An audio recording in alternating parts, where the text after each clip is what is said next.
In New York City, where the tranquility of the verdant Central Park flows amidst the concrete jungle and millions of lights twinkle like stars in the night, a mysterious and magical princess was born. Her name was Aurora, and she wasn't from any royal family, but the daughter of a humble art teacher and a gifted musician. However, Aurora was no ordinary child. A potent and ancient magic lay hidden within her, deeply connected to the very soul of New York City. Aurora's magical secret unveiled itself when she was 12 years old. She was playing in an old secluded part of Central Park, where an ancient oak tree stood solitary.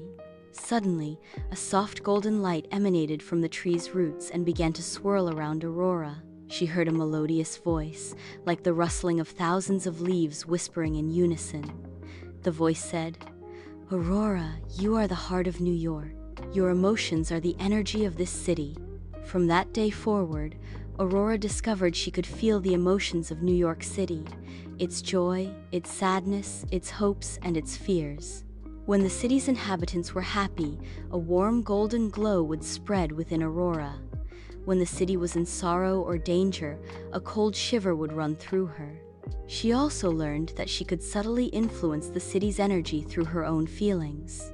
Aurora kept her magical secret closely guarded, sharing it only with her parents. They were astonished by her extraordinary ability, but they cautioned her to use her power wisely and carefully. New York was a vast and intricate city, and the careless use of magic could lead to unforeseen consequences. As Aurora grew older, she began to explore the diverse corners of the city. She wandered through the vibrant art districts of Brooklyn, felt the rich cultural heritage of Harlem, and absorbed the dynamic energy of the diverse communities in Queens and the Bronx. Each place held its own unique feeling, and Aurora felt connected to them all. One night, when Aurora was 16, she sensed a strange unease settling over the city. It was a cold wave of fear and despair that seemed to emanate from every street and every building. She realized that a powerful negative energy was descending upon the city, sowing seeds of doubt and distrust in people's hearts. Venturing to the ancient oak tree in Central Park, Aurora spoke to the city's soul. The rustling voice of the tree was weak and worried. "Aurora," the voice whispered, "the darkness is growing. If you do not act, New York will lose its light." Aurora knew she had to act. She decided to use her magical power, but with prudence and wisdom.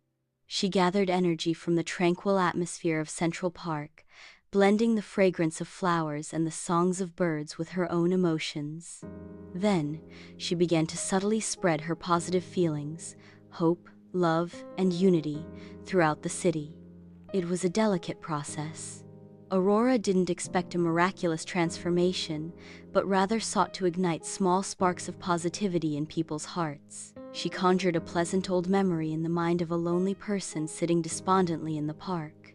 She brought a fleeting moment of peace to a weary commuter rushing through a busy street. She inspired a chance smile and a brief conversation between two strangers from different walks of life. Slowly, the city's mood began to shift. The cold wave of negativity weakened, replaced by small pockets of warmth. People started to trust each other a little more. Laughter seemed to echo a bit louder in the streets. The colors in art galleries appeared more vibrant, and the melodies of music sounded sweeter.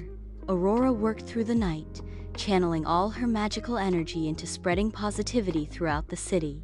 By dawn, as the first rays of sunlight kissed the tops of the skyscrapers, New York seemed to take a deep breath, as if waking from a bad dream. The city's soul, through the ancient oak tree, spoke to Aurora. "Thank you, my princess." The voice resonated with gratitude. "You have protected me." From that day on, Aurora became the secret guardian of New York. She remained ever sensitive to the city's emotions, and whenever a shadow of negativity threatened to descend, she would subtly use her magical power to dispel it. She never lived in a palace nor wore a crown, but in the hearts of New Yorkers, she was always their magical princess, the one who kept the soul of the city shining bright. And so, New York City, in all its hustle and bustle, continued to thrive under the watchful and magical care of its hidden princess.